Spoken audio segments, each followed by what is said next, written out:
Thanks for what you do with your podcast and all the rest. You're doing a great job. Hope everybody keeps tuning in. You get a lot of good info, a lot of insights, understandings of how to get strong, how to stay strong, how to use your strength. You do a great job, dude. You make things better than they are in real life, I think. If you don't follow Massenomics, y'all do it. Social media, website, everything. Massenomics. Yeah. Good to go? Oh, yeah. All right.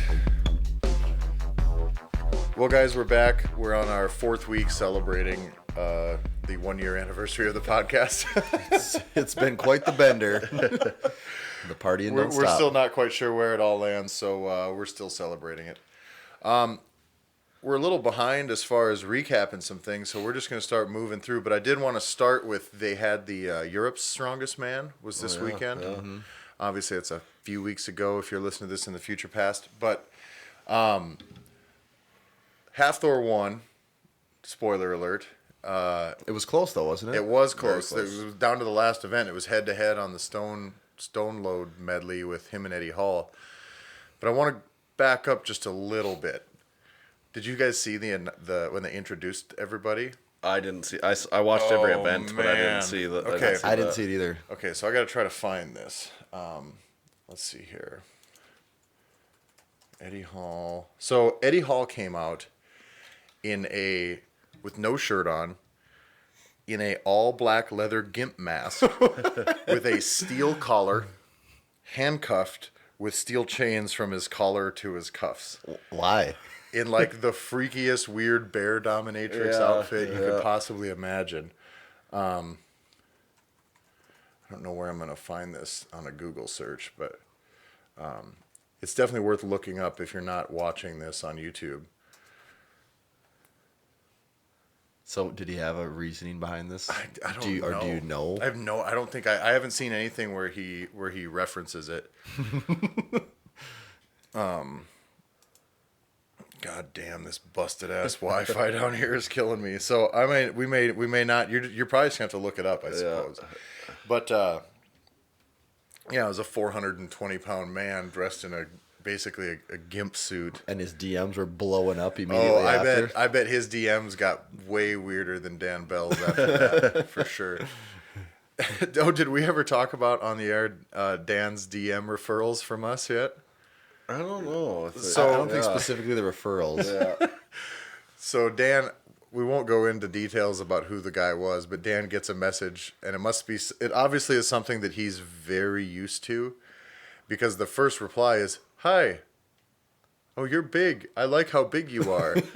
And Dan's reply, and he sent all this, screenshot all this, and his reply was like, what was it? It was oh geez, here we go. And then it was this copy pasted like weird bear sexual pictures menu. And it was like, well, it was like $35 for a compression short shot, $45, $45 for a shot from behind, like all these options up to like $125 or $135 for like an all nude picture.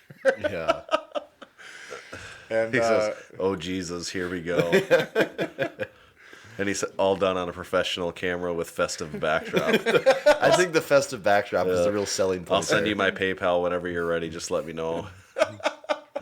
But the best part, he said at the beginning, he said, "Did the guys from Massenomics send you?" Yeah.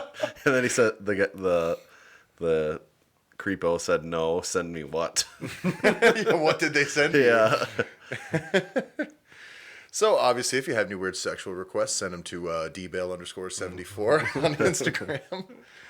But yeah, so Eddie came out pretty strong. I mean, considering he hadn't competed in the Arnold, I think he was pretty fresh. There was some sort of injury bug that he had coming into it, but do you remember what his axle press was, which was a world record? Yeah, it was like 474 pounds. Yeah. Oh, really? And it was fucking strict. Yeah. Like it was so crazy. He did the old continental clean, but like once he got his elbows underneath it, he just goes and it goes up. Like literally just that exact same speed. Yeah. So there's way more there. He just stopped. Yeah. I don't know if the press could ever be the issue for him. Like, it would always just be if he can get Getting it. it there. Yeah. Because it sure looks like he could press like 550 pounds. And what's Zydrunas' log record? I think it's 500 pounds. Is it 500? Yeah. Okay. I knew it was upper fours for sure. Yeah. I'm gonna try and get connected to the old Wi-Fi hotspot here so we can maybe show you some of these, but it may not happen in a timely manner. Yeah, half Thor won in the end. They also, Thor usually will go and rip his shirt off, and Eddie ran up to Thor and ripped Thor's his shirt shirt off, and then Thor grabbed Eddie's shirt and ripped Eddie's shirt off, and I thought it was going to get really sexual for a minute there. It was like the end of Talladega Nights.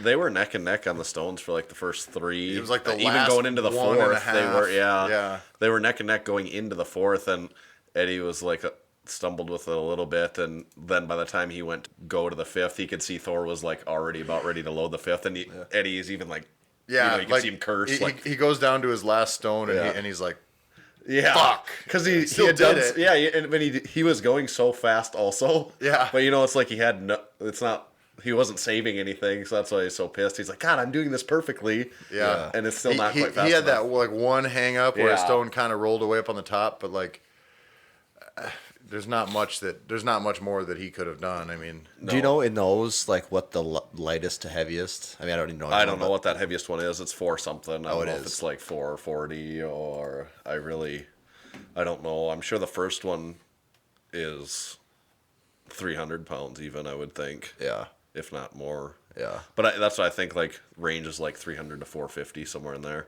Uh-huh. And then they're usually always higher to lower. The heaviest one is, you don't have to lift it up quite as high. But the first ones are always so high. It's like they're like, Well, and that's the thing, face it's like, high. well, yeah, That's what I and was these surprised. guys aren't short. The little bit of the video I saw, even with Thor standing there, I thought it looked pretty high, and I didn't see the one from Eddie's perspective, but I imagine that's really high for him. Yeah. Okay, I think I'm connected here. Let me see if I can pull up the old Instagrams. Geez, I don't remember if it was going to be on Eddie Hall's page or if I'm going to sit here on the podcast and have to rifle through Instagram forever. But I wonder if Flow Elite had him. Yeah, well, I thought Flow Elite had this video of the Stones up, but I just looked and like it's not there. So We've got here's okay, here we go. Here's Eddie's. This is going to be Eddie's 476-pound axle press. Comes off the clean to a strict axle press. So what do they have for weights on there? I don't know what those are. It doesn't look like any weights are on it. They're axles. I know that axle they just was made special for this event. It's kind of the first time any of these guys have touched it. So I mean, cranks 476 pounds to his belly pretty easy. Bounces it to the chest, And then that just turns it, and just up it Dang, goes. That is easy. That's fucking crazy. Yeah. That's a big deadlift for a lot of people. Well, at our strongman, did you see me? My 475 Yeah, that pound weight. deadlift Yeah, there, that weight. literally almost killed me. He just like it. It's hard to even understand the way he does it. Yeah, I thought, maybe they didn't have the stones. Well, they did. They did. And Because you tagged me in it, so they took it down for some reason. Oh, I bet. Spoiler alert, they had to remove it. I don't know. They must have. So what did Thor do there? I wonder what. I'm sure it was well over 400 also. So what's kind of been surprising to me with him is now he's done the Arnold. He's done the Arnold, I believe, in Australia too, hasn't he? I don't know. I don't think he competed in that. No, did he didn't. Because Shaw won that, and I don't think he did that. Oh, he didn't. Okay. I think he kicked that off. Because I was going to say, I That just would've been assumed he did the worth a Australia one lot. too, and then this. Yeah. I'm like, that's almost 3 competitions in like 4 weeks. Yeah. That's like an insane amount. But even still, two in a month is still plenty. For sure. This is Eddie Hall. This was leading up to it, which I had seen this. This was him doing 190 kilos, which is about 400 pounds. Yeah. 420. yeah. 418 or something. Yeah. And this is kind of the same. So this is how going into it, we knew that Eddie was going to be pressing pretty seriously. because he did not fuck around on this either. It was the same type of deal where he fought it up, and then it just, once it was off his chest, the thing practically just levitated up above his hands. Yeah, Eddie said power is not the problem, and then Flow Elite note power is not the problem because it's obviously not the problem. Rolls it back. Just Damn. I mean, there's also not a lot of people in the world that bench press that, 476 pounds. Like lay flat on their back on a bench and have someone hand it off to them and be able to press it off their chest. yeah. So I want to know what Eddie could bench press if he trained for it. I don't know. I mean, over 600 pounds. It's got to be. You would assume. Yeah. Someone had said something I had read online the other day, talking about how good of a power lifter Eddie Hall could be if he actually tried for it. One of the main things that they had said about it though was like, well, since there's no money in powerlifting, and it doesn't even fucking matter. He's just not going to do it. But he would be the best. You would. He would set the all-time world record total. You would think the one thing that you don't know for sure with deadlift though is grip, because grip, as far as you know, he doesn't have to test his grip with strongman stuff. And then when you talk about the number of guys that have held over 1,000 pounds in their hands without straps, I think there's 2. Yeah. Like, is it Benedict Magnuson and Andy Bolton? So I mean, what the number of 900-pound deadlifts? There's a lot of those, but then. 1,000 gets way less, and then 1,000 without straps is almost non-existent. So that's where it becomes. But the other thing though is I would bet though that I bet Eddie Hall, just with his strongman training, probably has a better grip than a lot of power lifters. You would assume with things like frame carry, with a lot of that type of stuff. Well, and he wears a suit. That was a single ply suit he was wearing when he broke that record too. But I would. Even if he is just deadlifting, even if he was deadlifting, just 1,000 pounds. Yeah, well, I would say even 950 pounds. Yeah. He's going to be benching over 600 pounds, I bet he's going to be squatting over 900 pounds. So you would think. He would be. But that puts him at 2,400-ish, which is also in the range of where kind of the best guys. Yeah, that's where kind of the best guys in the world are at right now, anyways. So. And one of the things I was reading was also when they were in that discussion, a couple of the guys had said. Because like the IPF numbers or the USAPL, and I was like, well, I'm gonna go out on a limb and say he would not be in the USAPL. I don't think that Eddie Hall's gonna work out in the IPF. No. I think Eddie would light that drug test up like in those little cartoons when Bugs Bunny would hit the little thing at the fair, and sparks come flying out the top. Yeah, that's just a guess. But and it's true. Well, does he not even talk? Does he talk about it in his documentary or not? I don't think it came up. They said. It doesn't matter if they don't talk about it. Actually, that was what I thought was one of the worst parts of the documentary. Is the fact that they brought it up, and the whole thing they talked about was, I think it's possible for someone to be a world's strongest man and not use performance enhancing drugs. And then they talked to like 4 guys, and they all said, it's possible. I believe that someone could be in this spot. It's like, well, what was the point of even including that in here? Like, I don't believe that it's possible for someone to be as strong that there. I don't know. You like at the Arnold, there could have been someone of the caliber to make it on the stage.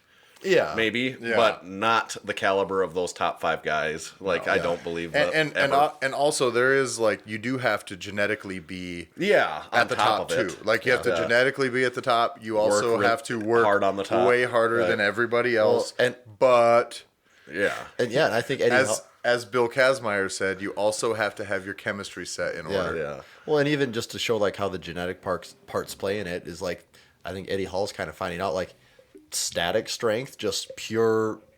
Moving the weights, he's probably the best in the world. Yeah, he is. But that's not what strongman's about. Strongman's about who can be the fastest and the most dynamic and all this. And even at what's he 6'1", 6'2", 6'3"? Yeah, I don't know. I think he's like 6'3", yeah. And he's still giving up a lot of mass to those guys. That anytime you have anything like half Thor throwing those the weights overhead. Just being 6'8" or whatever he is, he's that much closer. You're that much closer to it. So things like that, and then on the stones too, being bigger, taller, longer arms, makes it a little quicker there too. And Not saying he can't do it, but He's getting better at all that stuff though Yeah. too. Like his yoke carrying, like he carried that. I don't know who did he beat Thor in the car, I think, or did Yes, Thor beat no, him? he beat Thor. He edged Thor by a little bit, Yeah. and that would be an event. Eddie used to be bad at the yoke. I mean, that was a car, similar same idea deal. though. And he's like one of the best in the world at it. I would say if I just over the last 2 years, as far as the guys that are in the mix, like say your top 10 guys, I would say that Eddie is actually probably the most improved. Yeah, out of them. yeah. And he's the only one who is, I'd say, in that top 5 who is actually like really taking huge strides in improvement. The rest are just gradually getting better, still getting stronger, but they're all fighting the same fight among the same people. But I think Eddie has taken huge steps compared to the other guys. Yeah, you know. And had he not messed up that frame carry with his dislocated finger in the World's Strongest Man, he still could have had a good chance of winning. Yeah. Like that, getting last in that event is kills a tough him. one. Yeah. Getting 1 point or whatever he got for that. So tough. we're gonna segue from. Is that all we have on Europe's Strongest Man? Do we have anything else? we've already talked about way more than I know about it. So No, that's probably more than anyone so one wants thing to know about this it. is probably more even behind the scenes, and I don't know if you guys know. Giants Live, is that like the production company behind it or the promoters? I've never understood. I don't understand. That's my guess. I think short of Eddie has Googling something it. to do with that, with Giants Live. Okay. Eddie personally. Because at first I thought Giants Live was that deadlift competition. Yeah, but that was a part of. But yeah, and then you see this Giants Live thing popping up. Here's what I'm looking at right here. This is what Giants Live is. According to their Wikipedia, Giants Live was created in 2009 as the official tour that qualifies strongmen to compete in the annual World's Strongest Man contest. At each Grand Prix, up to 12 international strongmen come together and compete in over 6 events. The top 3 at each contest get the invite to compete at the World's Strongest Man that same year. And then the World's Strongest Man, that's IMG World's Strongest Man, isn't it? No. What is it now? Isn't It's it that Commerce. hotel? Yeah, it's Commerce is a hotel and. Okay, but that's a sponsor. So I was looking though because I think Commerce. So Yeah. Giants Live was licensed the exclusive rights by IMG Sports Media, creator and owner of the World's Strongest Man competition. okay, that's what it is. Commerce is just the sponsor. They're the Must be the corporate ones sponsor. who have their name on it. But that's why the Arnold and Giants Live are kind of like it's split a bit, little because Giants Live basically And is the World Strong. Is and tied to then, World and then the Strongest Arnold Man. is basically its own tour Right. now, which But seems confusing. A lot of people, I've heard them talking about this Europe's Strongest Man. Some people consider that, that a lot of people would say World's Strongest Man and the Arnold. But then now a lot more people are saying like that Europe's Strongest Man is like getting to be considered.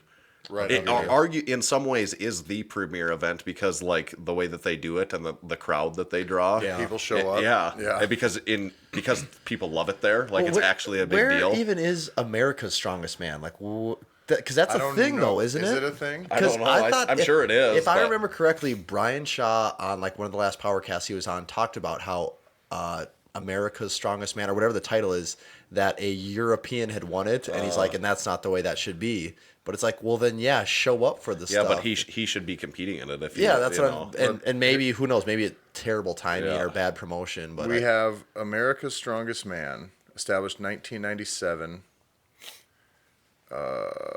Annual strongman competition supposed to feature only American athletes.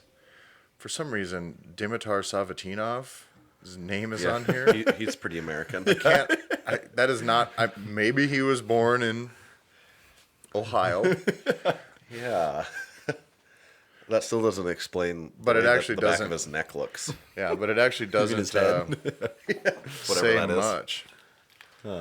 Brian Shaw won in 2013, but that was other than that. Dimitar Savatinov won in 14 and 15, and then apparently they just stopped updating their Wikipedia page. oh, what the hell? Then they have North America's Strongest Man. Oh, maybe that's what it is. Maybe that's a bigger. Get That would Canada make in the more- mix. yeah. But that's like, as I'm looking at this, it's like 85% Canadians. So that's basically just Canada's Strongest Man. That's interesting. But we're going to transition from North America, Europe's Strongest Man to obviously the greatest next in state. line, Yeah. the greatest state in the union's Strongest Man competition. the South Dakota Strongest Man Competition. Arguably the most prestigious. That's what they're saying nowadays. Yeah, I mean, we fought pretty hard. Yeah. So we had a pretty good turnout. It was a good event. Sioux Falls, South Dakota. In Sioux Falls, South Dakota. The United States Strongman was the federation. There's kind of two in that level of strongman. And this is going back a little. We haven't talked about this for quite a while. So now this is I think like probably the last time we talked like about this was over a month ago, and with how busy we've been with the podcast and we things. just haven't. just counting our money. So this is for people that have been kind of in the loop. There wasn't a second strongman competition that took place. This was just the one from we never really talked about. Like early March that never got covered. So you're getting the full recap now. So basically, we went in there. The events we had talked about that we didn't know anything about were the Conan's Wheel. That was a motherfucker, wasn't it? That was the motherfucker. I don't want to do that even really. Like, I don't even want one of those to practice. And fortunately, there was a couple of guys in the master's class who like exclusively compete in strongman, and they were really, really helpful to us. Basically, what I just had to clarify, like, I'm not in your division, but I really need you to tell me how the fuck to do this. Yeah. So we got some pretty good tips on it, but Tanner had dropped a tremendous amount of weight. 11 pounds. Yeah, 11 pounds. Just for me, that's a tremendous. former self. to hit the heavyweight class. Skin and bones. And, but I did make it within 1/10 of the. They round down, so I had to make 275.4, and that's right where I was. Yeah. I mean, I had 4 hours that I could have shed a pound if I needed to or something, or wait to piss again. I came in at a solid 300.0. So you weren't the heaviest in your class, though. Then No, Big Dylan was 308 or 3 or something like maybe that. It was 3. He wasn't much heavier than me, but I still feel like he is heavier than me. It's the being 5 inches 5 or shorter. 6 inches taller than him, yeah.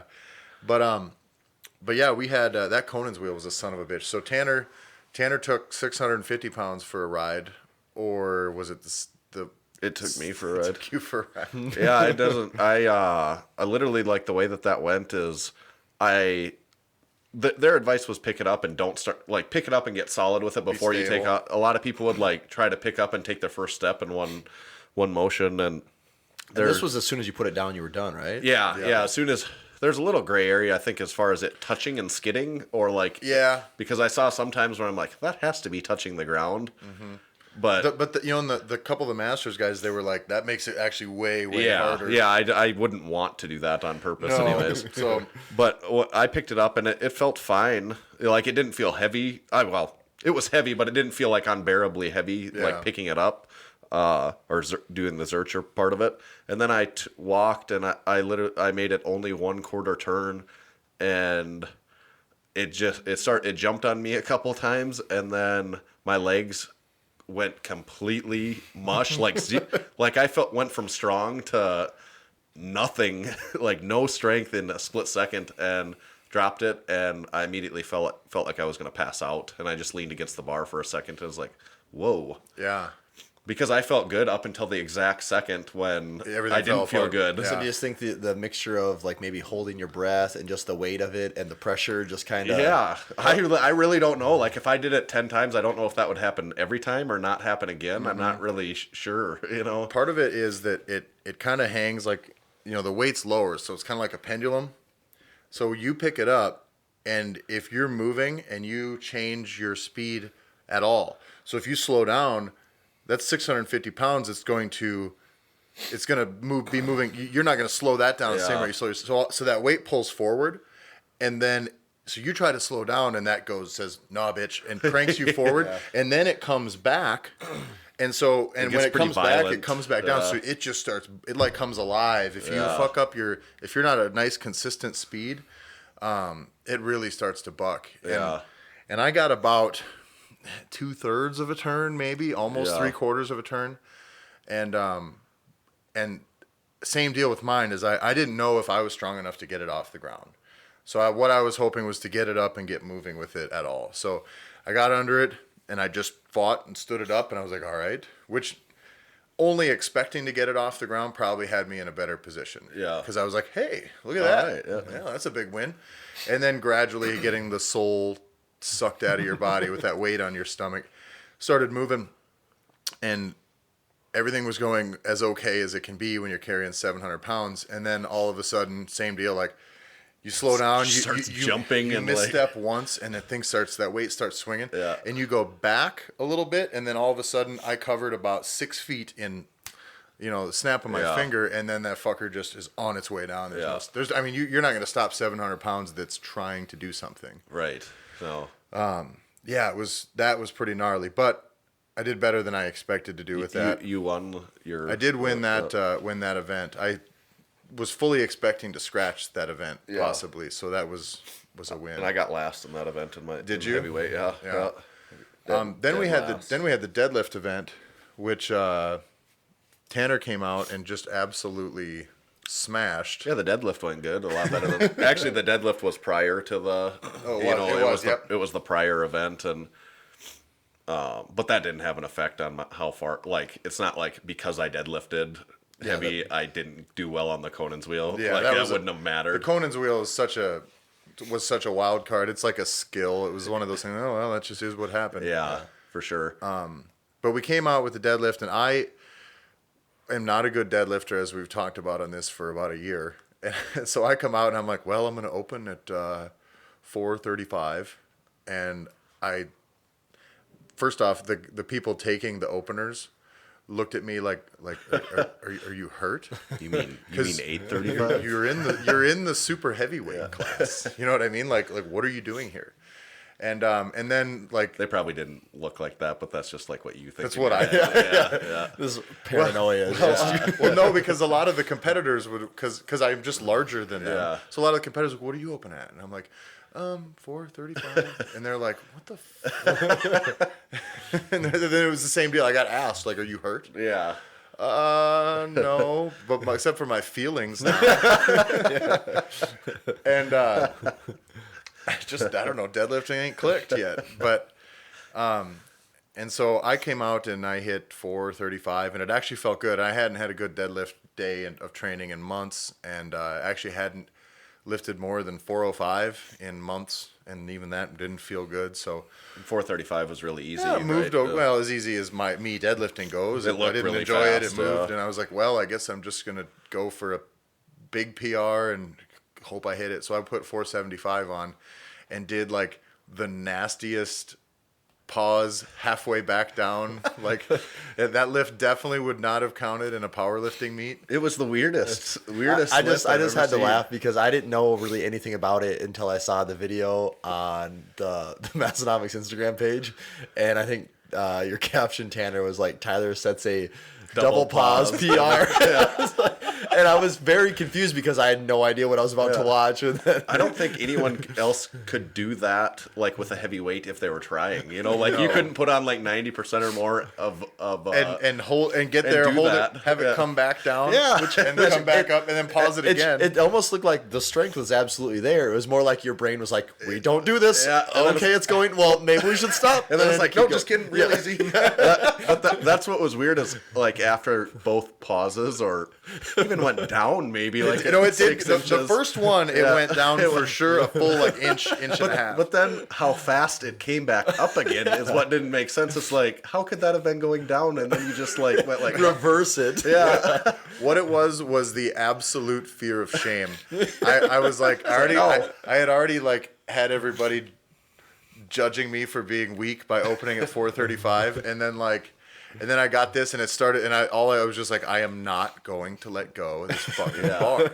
So I pulled it up, and it was like one of those things where like in the gym for real, if I'd have pulled that up like that, and it would have felt the way it felt at the moment when it starts going, but like that's when you go fuck and you're done. Yeah. And I got there and it hung up and started coming back, and I was just like, no, bitch, it's time to go. And just fucking hung on and moved it. But if a fly would have pissed on that, I would have dropped it for sure. It would have went down and up at least one more time before you got. There would have been a third. Didn't really have to hitch it.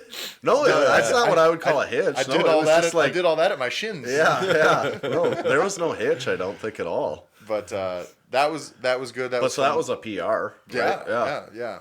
And then did you do a third, or did Nope. you just say like I wanted to do to make Dylan keep Dylan honest Say is like 600. 600. I wanted to come in and open it like, or then have my third attempt be like 710. Just to make sure he has to do 3 attempts. Yeah. But then they let Dylan go back after I basically proved that I wasn't going to be able to compete with him in the deadlift. He went back and changed his openers, so he was able to kind of get through it. He still went, He did try. He still went heavy. He went to failure, yeah, didn't he? yeah, yeah. So that's I think he deadlifted 605 or 615, maybe something like that. Yeah. So, but Tanner comes in. Tanner and another guy opened at 585. Well, the other guys, there's 3 of us in our weight class that in heavyweight, and they had both picked their weights already for their opener, and I just went up and asked what theirs were, doing a little gaming, And my plan was to open at 625-ish, 615, 625, and the one guy was opening at 585, and the other guy was opening at 635. So I was like, I'm not gonna do 625 and be 10 pounds behind this guy after the first round. So I just went 635. You opened at 635. Yeah, me and this other guy both opened at 635 because I just didn't. There's no point for me to start 20 to start 10 pounds less. Like it just I don't. Especially when you knew you were going to get it. Right. Yeah. I mean, I was thinking that I was going to get it at least, but so we did that opener. Oh, caveat too, the way that they do this deadlift. I'm used to a powerlifting meet. Everyone does their first, everyone does their second, everyone does their third. They order them in weight within the, confines of those 3 rounds. But in this, it's the weight on the bar never comes back down. Mm-hmm. So it starts at 135 or whatever, and then everyone that has their attempts within the 300 gets done, and then all the 400-ish people get done in 500 and stuff. So it took like, I don't know, it felt like forever. Like I was ready to go, and it's just like standing there waiting to even get to do my first one. Yeah. So that's definitely, I don't like that because I'm not used to it. Yeah. It doesn't really matter, but I don't like that. But it didn't seem to set you back. No, it worked out just fine. Yeah. I'm just not used to it, so I wanted to complain about it. But I think that As you should. Yeah. That guy. Let's see. I went first, and I got 635. I don't know, really easily, I guess, as easy as it could have felt like. And his was good. He got a good lift, but it didn't look, snappy, it looked harder than mine for sure. And so I went over, and they were waiting for me to say my second attempt, and I just told him I'm not going to pick until he picks, because I'm going to take whatever he takes on his second, I'm going to take 2, and then I was just going to go for whatever I wanted on my third. And what would have happened if he walked up and goes, well, I'm just going to do what he does? We would have. I You would have been at a stalemate? I was suspecting that's what I would say. Yeah. If I was him, I would. So who was the rule? Or what's the rule on who's supposed to go first there? Well, I'm technically supposed to. Oh. I think. Probably. If it comes down to it, I probably have to be the one to say it. Number, yeah. But he, we were in agreement, probably kind of that we were going to do the same weight on our second. Yeah. So he said 675, and I was like, okay, sounds good. I was pretty sure I would get that. Mm-hmm. So I got it, and it felt pretty good, and he missed it. And once you miss, you don't get a third attempt. You're out. Yeah, once you miss a lift, Yeah, you're done. you're out. So if it was on your first and you missed it, you don't get to retry the weight or anything even. So I had 1 at that point, and the smart thing would have been to just quit there. Like there's no reason to do more for the competition. I had that event won, but I just wanted to do 700 pounds, and I was in a place mentally where I wanted to try it then, and it was kind of my chance to give it a try. Then they played the intro to the song to the show Vikings, and Tanner was like, "Oh fuck, here we go." Well, see, I wasn't gonna do it, and then I walked back over, and they had just put the song on and stuff, and I was like, and then Tim Feathers, the guy that runs it, I said, put 700 on, let's try it, and he said, all right, let's go. Like he was already moving on to the next event, suspecting that only an idiot would go and do it. And he's like, "I'll be." Yeah. You said, "I'll be that guy." Yeah. So it did 700, and I got it. It I didn't use straps, and I didn't hitch. I think it probably would have been good in the powerlifting meet, So I was happy. That was about as jacked up as I get at in a there's not a better feeling to that for me than getting a big deadlift. Yeah. Yeah. So I was pretty pumped. And Megan did pretty good on that event too. She had pulled 315 in training, a month or so ago. She hit 305, and I think she did fail 315, but after that was after the press event, which is pretty taxing for her. That event was what like most pressing events are. It's strong. Yeah. It's just they just kind of are what they are. Yeah. There's not too much. I was surprised by like how many reps everyone was doing, ourselves included. Like I just thought the weight to me was going to be like, people doing 5 or 6, but it was more like 15 or 20. Yeah. What do you mean with that? Like because it was max reps. Max. We could never train it, so we didn't really know what it was going to feel like because we didn't have the implement. Yep. So, we had been training with a couple barbells Because this rigged was the up. Viking press. Yeah, Viking press. Rigged I up. was thinking just an overhead press, but yeah. Yeah, so like rigged up in a squat rack is all we had done, and this was it was part of the Conan's wheel apparatus. Yeah. And by the time they got to Dylan and I at the super heavyweights, it was like, I think they had all the weights they had on the thing. Yeah. And so that the whole rig started moving. I bucked the thing off there, but I don't know, Dylan got like 10 or 11 but I didn't remember when I was moving. So you just did a couple more. So I just got to that and got past it, and I was like, well, what? I don't want to be like, I had plenty of time left. I was like, I don't want to be stupid and stop now. Yeah. So I just like, I'll do 2 more in case I miscounted, and then we'll be good. And So you got to go. You were second to that. I was second. Yeah, And I think I got like 14 or 13 or 14 or something like And that. I was lucky enough to draw last of my weight class too, so I just did 1 more. Yeah. Than What you had to do. yeah. Which that would have sucked to have to go first and really do that. Just burn out. Yeah. Well, like if I had to go first, I probably would have had 22 or 25, and that would have fucking really set me back. I don't know that I'd have been PR in my deadlift after that. That's for sure. Then we moved on to what other events was there? There was the frame carry, which was a motherfucker.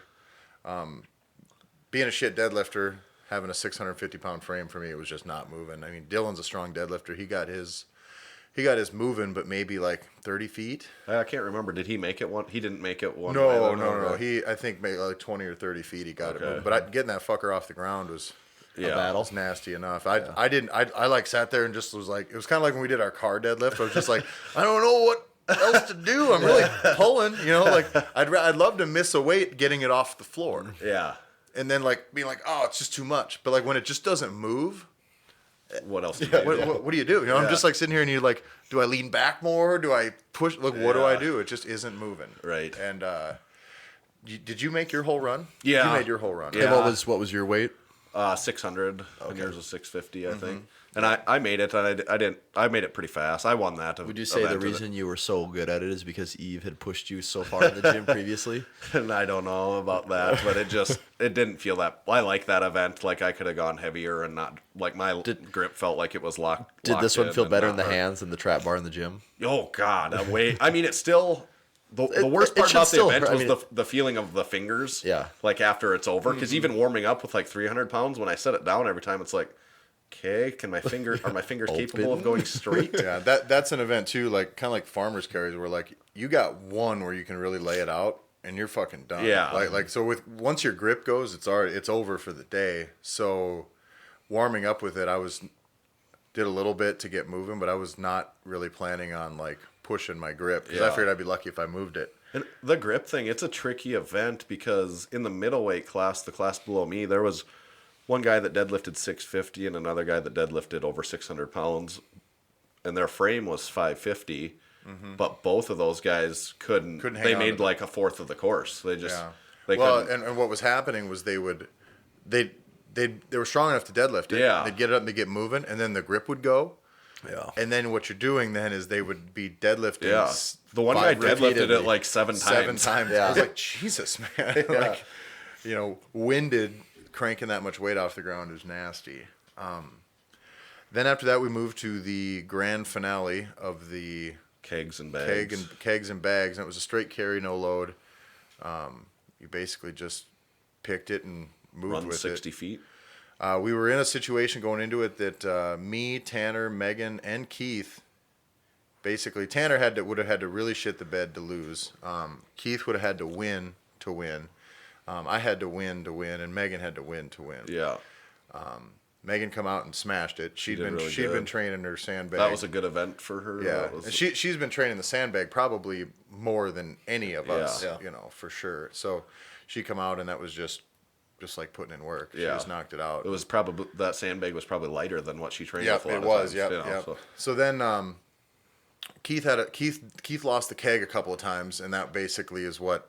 Yeah, the other guys were fast. The other guys were stupid Yeah. fast. So He was in first place coming into that event, Yeah. but he had no breathe. You know, it was like a point separating all top 3 yeah, guys. so he basically had to win. Yeah. and those guys come out like stupid fast. Yeah. like really, really, really fast. So he would have had to. It would have had to been flawless, and he had never practiced those implements. So no, and then you came out, and yours went smooth. yeah, pretty quick, smooth. It felt good. I picked up the bag right. I mean, my pickup on both of them was like a second or less, and it just. Less than a second, would you say you're just like so incredibly fast? It's just like if you blinked, I was You already missed the whole 50 feet thing. away. But no, like just saying that I didn't, you know, because that's where people lose a lot of time. you didn't have to waste any time. All right, and like I just the 280 bag, I just left it Grabbed standing it. straight and just did a bear hug and like immediately was able to take a step. You know, there was Yeah. no like I didn't have to Lap it. Yeah, like Yeah. I literally just bear hugged it. But the only reason I did that, no one else in my weight class anyways had done that, but I just knew that I could because I had been doing that with our 280 bag in training. So that was kind of an advantage to be able to And the actually bag have was that. actually similarly constructed. Yeah, It was really as, similar to kind of ours. as narrow and tall as ours. Yeah. It was good. If it would have been one of them fatter bags, it would have been weird for us. Yeah, for I sure. could if it would have been shorter and fatter, I couldn't probably do the method I wanted to because I have to bend over so far Yeah. to to try and Yeah. pick it up low enough. And then I went. So was Dylan first or were you? We were tied. So who went first though? Because we were you each went first. 2 and 2. Yeah. So I went first, and Keg went fine. Got the bag picked fine, and it was moving fine. Everything Yeah. was moving fast. I would have smashed it. I had 30 seconds left, and I was 2 feet away from the finish line, but I simply could not hang on to the bag anymore. Like it started coming out, and there was nothing left, and I lost the bag, and it lays over on its side like a foot short of the finish line. Literally like 12 inches. Yeah, but you can't drag it. And not only that, I don't know if I could have, because after all of that, you're carrying the keg, you're running back, you're carrying the bag, which you can't breathe. And so if I would have dropped that bag halfway through, it wouldn't have been a problem. But I'm all the way at the end. I laid it all out there, and then I'm totally fucking smashed, and I got to pull a 280-pound bag off the floor Yep. and carry it. And I spent all but like 4 seconds that was left on the clock. So probably about 30 seconds. About 30 seconds for sure. Just laying there trying to heave the fucking thing up and just couldn't do it, couldn't move it, couldn't do it. And I got it up moving and just like humped with the thing, just dove across the line. Like it was a dive. Or, And I was so bummed out because I had trained that event a lot and like, I do a lot with the bags, and it really fucking pissed me off. It was just just lost the bag running with it. So put Dylan, who had never worked with the bags probably at all, in a situation where he couldn't fuck up though. Still, Yeah, you still finished. I still you finished, know? so he had to finish. Yeah. And there was probably still maybe like 5 seconds short. Yeah. Dylan comes out, keg goes fine, but still he's moving a little slow. Gets the bag. He was way winded. He really it took him his- a long time to pick up the bag. Yeah. I think he just stood over it and looked at it for 5 to 10 seconds before, just thinking like, how do I pick this up? So I was watching it, and I don't like rooting against a guy. Yeah. So I'm just sitting. I'm just laying there still in like a pile, like fuck. And I'm watching, and he's taking more time, and I'm like, maybe he's not gonna get it. Yeah. I wasn't like, please drop it. But I Yeah. was like, maybe he's just not gonna get it. I was wondering when he was looking at the bag Yeah. for so long. I was like, man, this is taking some time. Like he's not Yeah. gonna like this is gonna be close. Now I also did not want to win off of just like, no, he just fucked up. Like I wouldn't have wanted to win that way either. But like, then he grabbed the bag and he started moving, and it was slow, but he steady, kept going. yeah. But they gave the clock thing, and I was like, it's close. Yeah. He ended up finishing about 4 or 5 seconds faster. Oh, really? That was it. Huh? So if I wouldn't have spent 30 seconds fucking around trying to move that bag, I would have had it. But But that was kind of one of those things. I mean, I totally shit the bed on it. So you kind of leave an opportunity like that on the table. It is their job to come in and take advantage of it, you know. Yeah, he did a good job. Like once he had the bag picked up, it was locked. It It wasn't going anywhere. No. Like once he started moving with it, I was not concerned that he was going to drop Right, it. The only right. question was he going to move fast enough to get there? Right. And he definitely did. So in the end, Megan won first place in the middleweight. Middleweight women's. Did Ryan place? I don't know if Ryan placed. No, he was just outside of it. Keith got third. Third. Then he was very close to first. He was Right in the finished mix real there. high. Keith and Ryan both did excellent on the what the hell? Oh, the Conan's wheel. Yeah, the Conan's Yep, wheel. Really good. Like they crushed it. They went around Keith almost made Almost two made it times. too, so, yeah. so they got first and second in that. They both did well in that event. And yeah, I think Keith ended in third. And So Megan got first in the middleweight women's. You got first in the heavyweights, and I Yep. got second in the super heavy. heavy, yep. So all in all, it was a strong showing.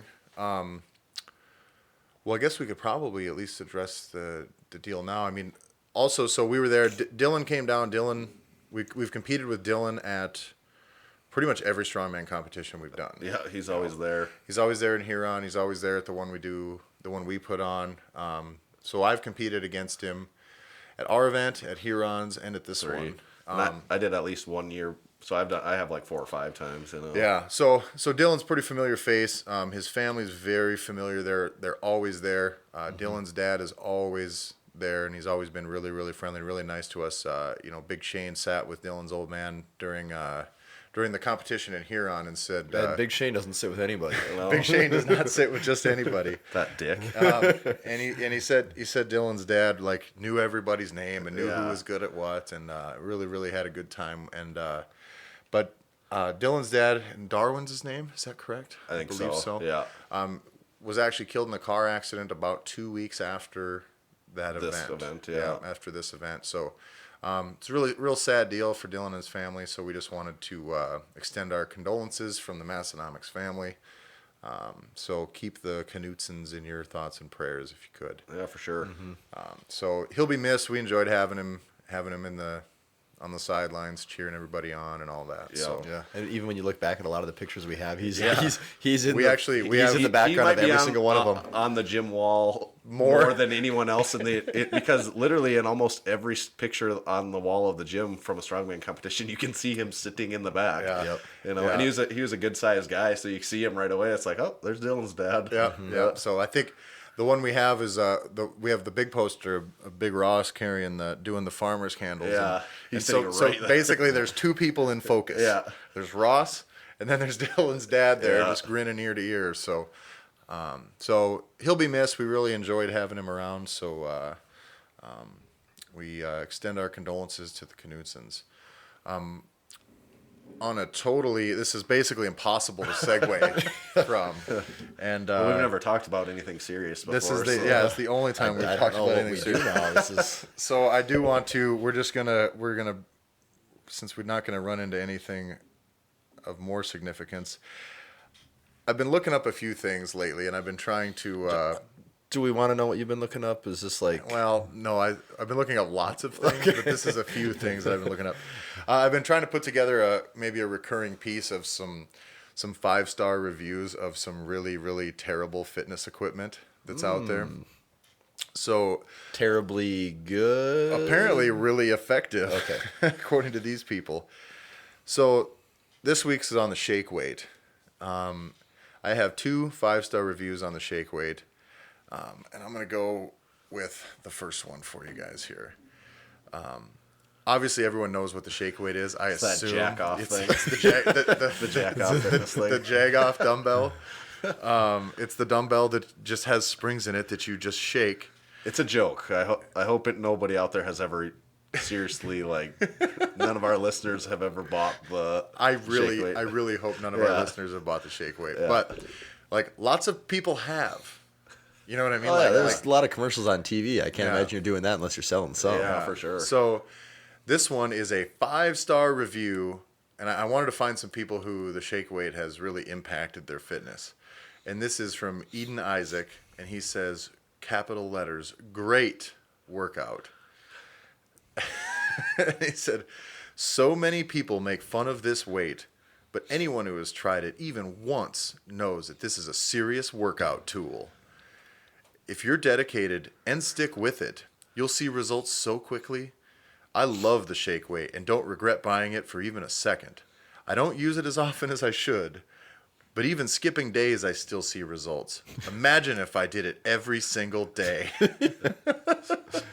So, Eden, I'm going to go on a limb and say that maybe you are a serious workout tool. So, what do you guys think? Is that real, or is that See, that one almost seems kind of real because it's I not think- so I think elaborate. I think it's real. Yeah, it's hard for me to believe that. I have a hard time, but I went through a lot of them, and I had to settle on some that maybe. Yeah. But there were also a lot of people who were like, "Actually, I was pretty impressed. Five stars." But I'm not gonna leave 5 stars for like, it wasn't like a total piece of shit. 5 I figured it stars. would be a complete joke, but Yeah, it's a whatever. 5 stars. unless it's our podcast. It wasn't broken when it arrived. So 5 stars. yeah, shipping was fast through Prime, so 5 stars. And now this one I don't think is very serious, but I do like it. This is from P928GTS1. I'm assuming that he must be a junior. Anyway. So he says, better than 5-hour energy. Whoa, 5 stars. we're really laying down the product. And he says, this is the best billy club ever. 5 exclamation points. No one expects to get hit with a shake weight, but holy crap, it lays them out flat with a head-churning thump. This is the must-have article for those impromptu, gotta knock them out for a long while sessions.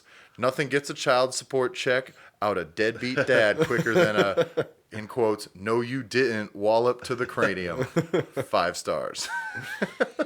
What do you guys think the shake weight would actually do? Like, if you use that, what would that be? I What would could- the purpose really be? So it's would work your forearm? I could see how you could maybe like get your a little shoulder. Yeah, the thing is, it's a dumbbell, so you would think that you would use it like a dumbbell, Yeah. like some pressing, but they don't. They just hold it and shake it back and forth. So it would make if you did this, I would your think you get shoulder a would mild. burn. I would Yeah, think you get yeah. a mild arm pump Yeah. from it. At the very least, you're like moving your arm. And then maybe you come inside and you go. Well, did you ever see the South Park episode? Yeah. My favorite part about that Here's cab fare. South Park episode was, if you haven't seen it, you need to watch it. But the shake weight basically becomes, was it Stan's dad's wife? Stan's mom? I think so. Yeah. Is his was it Sharon? Yeah. Becomes Sharon's Sharon. like emotional affair with Yeah. it because it talks. So this one is like he sits there, but my favorite part about it was she starts to confide in the shake weight, and then she shakes it, and it spits water out, and then gives her cab fare to get home. But every time she'll come in, she'll turn it on, and he'll be like every time your wife would come home, you'd be like, tell me again about the women who you do not like. The women that you work with, The that women do you not work get with along. who Yeah. you do not like. Yeah. So it's my every time Megan comes home and is complaining about God knows what, my answer is always, oh, you should tell me again about the women who you don't like. I'd love to hear it. Speaking of 5 stars, Tanner, have you checked the old iTunes? No, I will pop it up. I just have like this gut feeling that we're going to be sorely disappointed, but Well, if you're listening to this, statistically speaking, you probably haven't left us a fucking review because I see the numbers. yeah, basically like less than 1 in 100 people leave reviews. 1 in 500 maybe. 1 in 500. Yeah. So you probably. could be in the top 1% too. Yeah. If you contributed. Yeah. To iTunes. Get on that reviews. elite level. Maybe Yeah. I haven't looked yet. Maybe there's a bunch of them. There's not one. There's not even one. Like, because there's 10 or. No, there's not one. The last one is still the newest one. But I'm going to read one old one that we haven't. All right. Let's see. I'll read 2. Better than cereal. I love the hilarious banter. Cereal is a type of breakfast food, if you guys aren't familiar with that at all. Is that or was that supposed to be the podcast? Yeah, it was spelled with an S. I I may also be a bit biased, but I really think this podcast is awesome. I love all the Massenomics stuff, from the website to the clothing to the videos. Everything these guys do is strong. Man, who left that review? They really bought What's into the name the system. on that one? Who left that? That one was from Dr. Stone. Oh man, I bet he's pretty cool to hang out with. He sound like I like that review. He's probably also tall and attractive.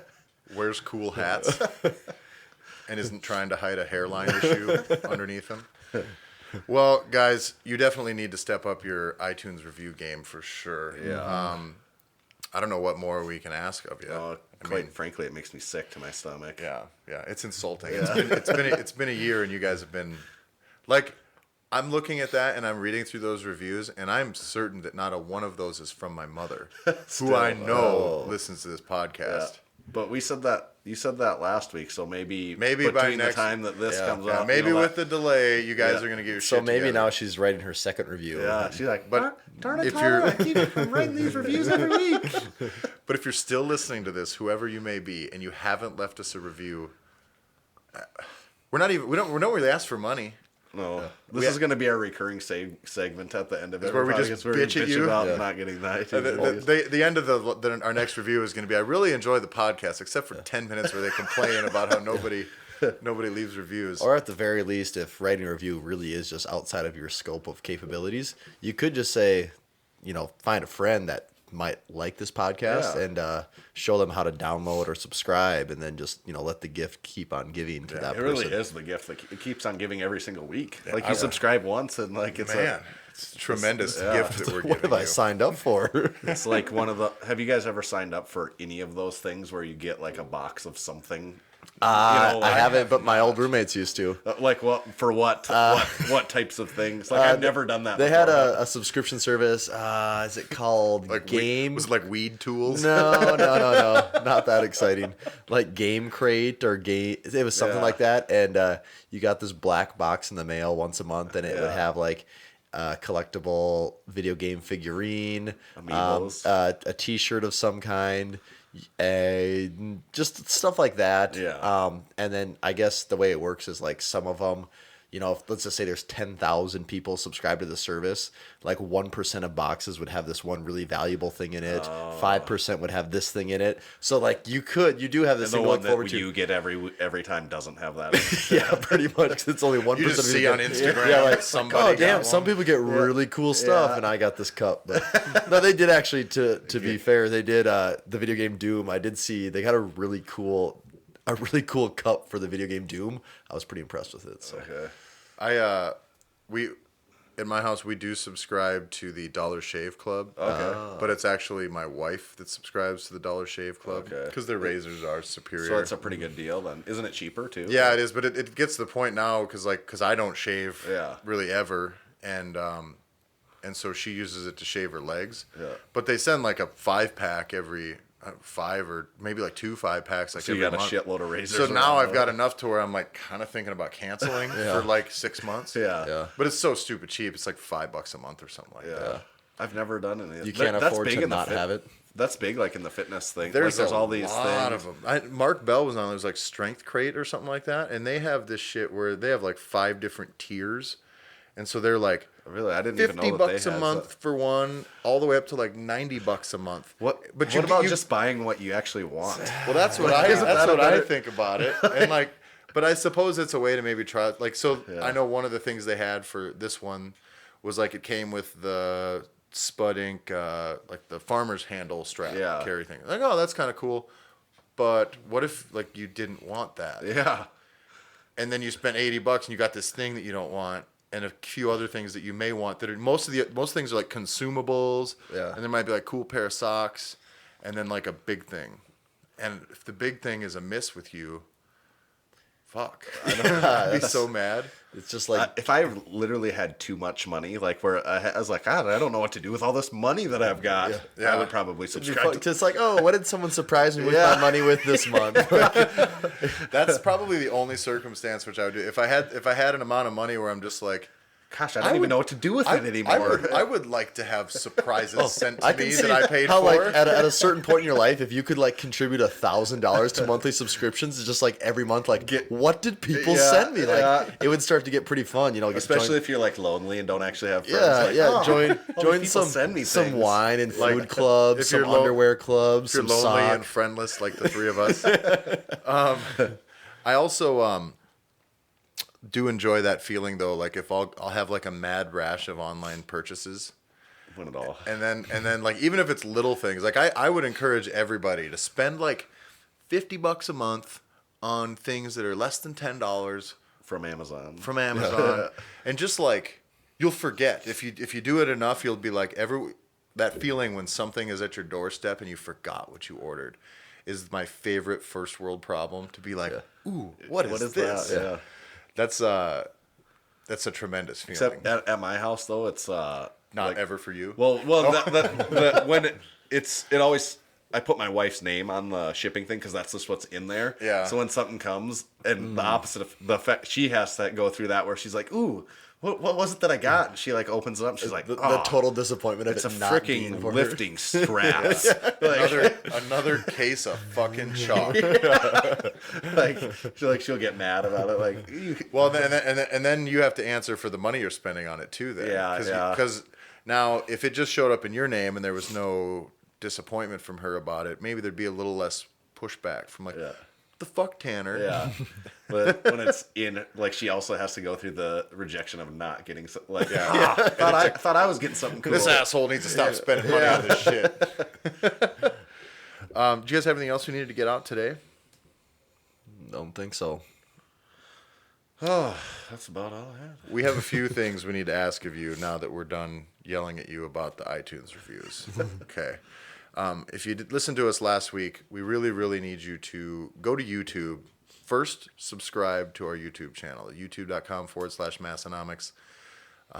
There, what you're going to find is, I would say, legitimately, this isn't fucking around, some of the highest quality video content from the Arnold that probably is made, that wasn't made by Rogue. Really good interviews, really high quality stuff. It's really funny. Wide variety of people. the most we interviewed. popular people at the Arnold.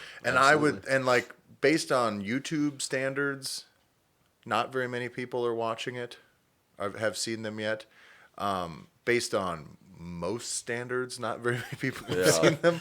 So we spent an awful lot of time and money putting that stuff together so that you can check it out. So if you haven't checked them out, go to YouTube, check them out. If you were to tell someone that they just had to watch one, which one would you tell them to watch? Bill Kazmaier.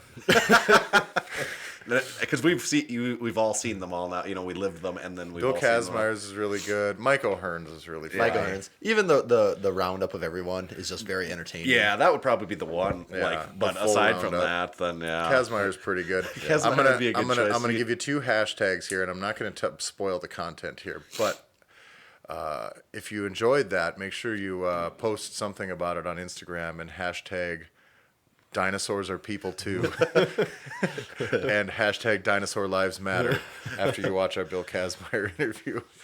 But yeah, make sure you subscribe to YouTube channel, but check those out. We put a lot of effort into those, and they turned out really, really, really great. And we're just at a point where people aren't really watching them because we're not that popular yet. But check them out. You'll dig them. What else we got? Facebook. Likes on Facebook. Follow us on Facebook. The like-follow ratio is weird. Have you noticed that? Now there is 9 of you, who follow Massenomics, but don't like but the don't page. like it. Oh, really? I haven't Yeah, noticed like there's Which a is weird some pretty thing. scandalous shit, where you're like, I don't want anybody to know that I'm into this, but I'm into this, which is weird. So I'm guessing it's the 3 of us as all of our side girlfriends, probably. Yeah, there is 9. There's 9. 9, yeah. So anyway, make sure you're not one of those 9. Make sure you actually like the page. But if you want to just follow it, you might as well do that too. Yeah. We don't do Twitter. No way. So the website, go to Massenomics.com, check out the store. We also have a bunch of articles and whatnot out there. We have a sweet recap of the top 10 CrossFit Games finisher. Yeah, it's a very professional looking piece. Brilliant in-depth journalism from us on that one. And Go to the store while you're there. We got the Lift shirt. I don't know if I have this pulled up. We've showed it to you 100 times, but it's pretty much the hottest shit that's out there today. Definitely. If you don't have one. If you don't have one, get one for sure. This is your reminder. I've had lots of people ask me about buying them who then haven't bought them. This is your reminder now. Go and get it now. It's awesome. And then, so as far as the three of us goes, you can get a hold of us on Instagram. I'm Tyler. You can get me at Tyler Effin Stone. That's Tyler EFFIN Stone. Tommy? You can find me on Instagram at Tomahawk_D. And Tanner. The Massenomics Instagram at Massenomics. And that's the way I heard it. And that's the way. All right. Thanks a lot for listening, everybody. And we'll see you next week. And stay strong. You just heard the Massenomics podcast. With your ears. You're welcome. Check us out on Facebook, find us on Instagram at Massenomics, and make sure you visit Massenomics.com and buy some of that sweet Massenomics gear. From your friends at Massenomics Studio, home of the world's strongest podcast, stay strong.